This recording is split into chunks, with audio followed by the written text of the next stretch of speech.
Another day, another data leak, or two.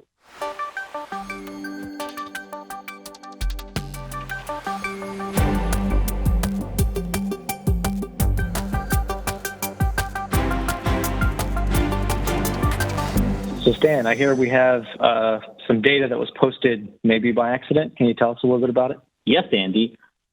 Two major companies recently reported data leaks that were kind of inadvertent. And, the details of each leak weren't, well publicized exactly how they transpired or what the configuration issue was that caused each one. But there were some similarities that I thought would be interesting to kind of share, just because they were reported so close to each other.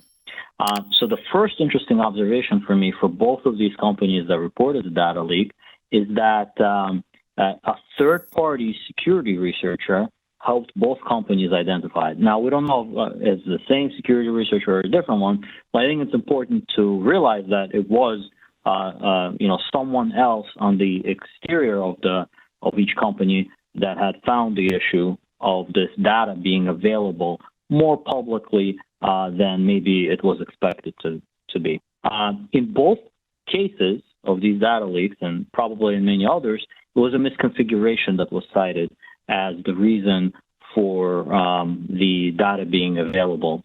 Now, of course, the word misconfiguration, it carries like a lot of different things underneath it. And in this particular situation, I think what it means is the data was supposed to be protected, maybe through some kind of controls, maybe through firewall policy or maybe through authentication, but it wasn't. So anyone on the internet could access it. In both cases, it was very large data sets that were exposed. So in one case, it was customer data that included like emails, insulted passwords, names, addresses, phone numbers. And in another case, it was like search history for a part of a website that people would visit in that company. And in one of the instances, the reason I guess a vendor was blamed, not blamed, but it was an error on a vendor's part that contributed to the lapse in the protection of the information. So I think for me, it kind of highlights a couple of important points here. So the first thing is, if you're gonna, put large data sets out there, make sure you go and you test to ensure, before it goes out there, that you've got your data properly secured and properly protected. The next thing that I'm thinking about is, both of these were disclosed through responsible disclosure processes.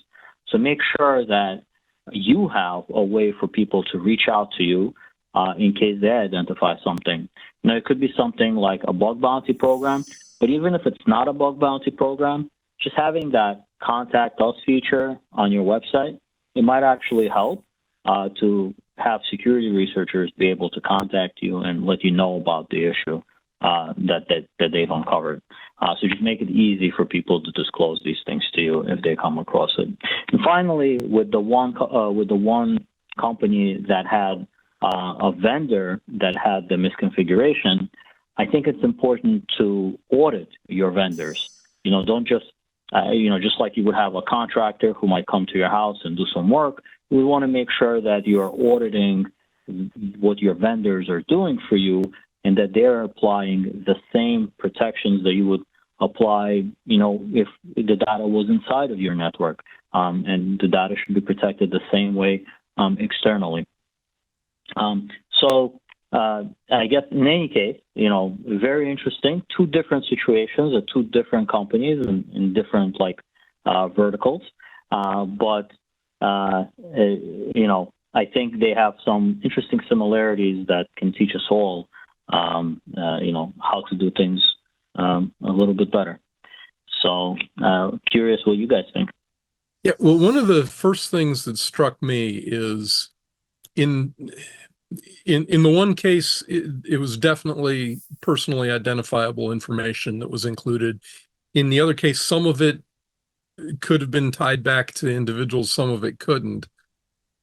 but um, none of this, anytime you've got personally identifiable information, you've got to have controls built around that. I mean, not just because it's good business to protect your customers' information, but in fact, you often have legal liabilities if you disclose customer information, HIPAA and, the credit card stuff, the PCI stuff, all of this, they have very particular requirements for how you protect this information. And the fact that some of this information probably could have been covered under some of those statutes, the fact that they weren't protecting it makes me wonder if maybe they need some more processes on the backside to make sure that, the data that's coming through is the least amount of data, for example, with the searches and stuff, only store the absolute minimum amount of data necessary to actually do the job.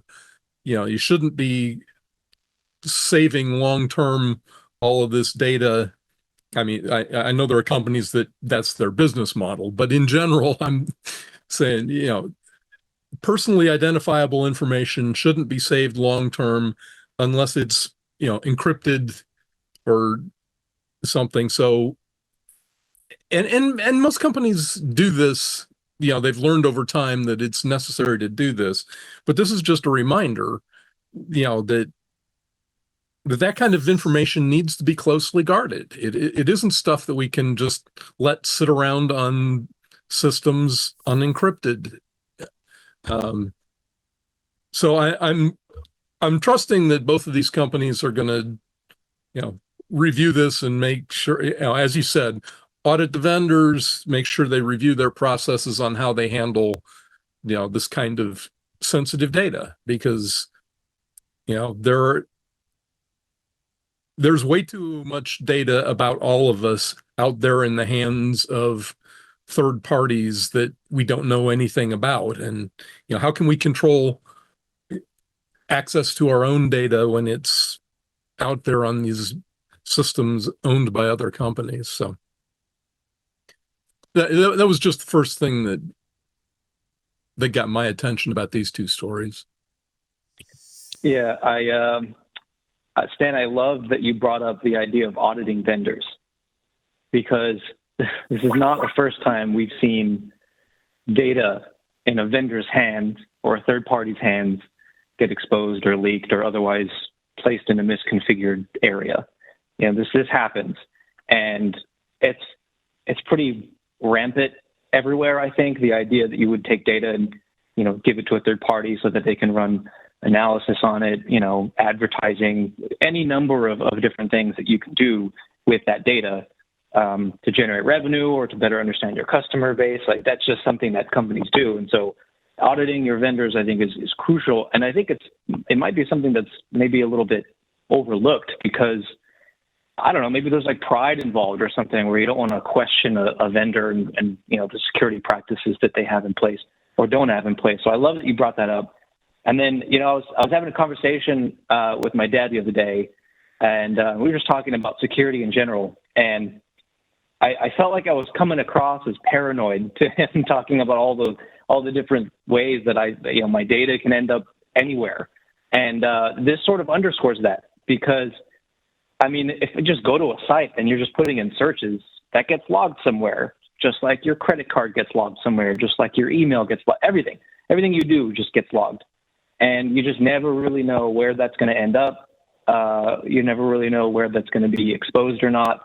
So, from a user's perspective, be cognizant of that. I don't know if there's any sort of action you can take, but just be cognizant of the fact that, your data is going to change hands probably a couple times. And I don't know, maybe one of those times it'll get dropped on the floor and everyone on the internet will see it. I don't know. Yes. This actually reminds me of something. A while ago, like maybe 10 years ago or more, I was doing some point-of-sale malware research. And so I set up like a point of sale system. We actually got some card swiping readers and installed some POS malware just to see how it would work and what it would do. And to test it, I didn't know like what's the best way to test how this works. So I pulled out my frequent shoppers club card, and I thought to myself, nobody, if I've not contained my network, nobody will be able to figure out from my random number on my shoppers club card who I am. So I swiped it. I used that extensively for my testing. Well, now, having heard of this data leak and the phone numbers and addresses and emails that have been tied to these random shopper club like numbers, I guess it kind of underscores what you were saying, Andy, which is, your data is out there little by little getting exposed potentially. And things that you thought might have been anonymous to you may not be as anonymous later, let's say 5 years from now or even 10 years from now. Just an interesting observation, I guess. But you're just kind of looking at the story again, made me remember this experience and how I shouldn't have used this anonymous number to retain my anonymity.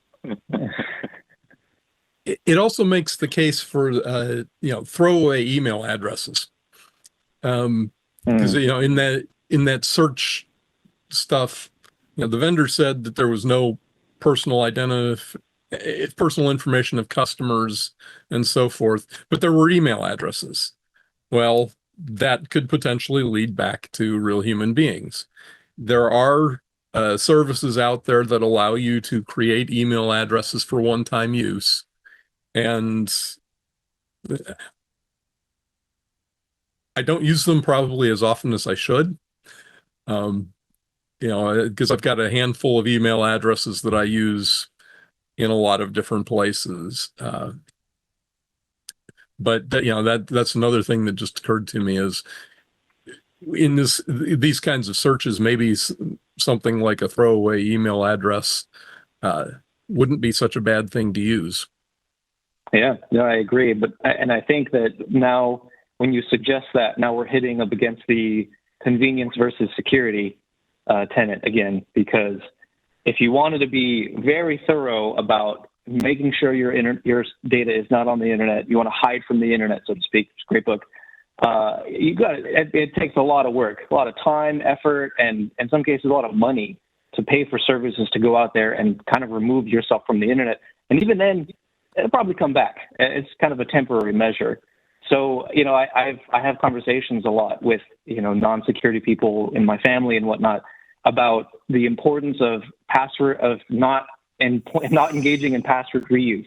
Use different passwords for important things than non-important things at the very least, please, because it's so prevalent. And I think that's the great battle is how do we get people to sacrifice convenience in the name of security? That's tough.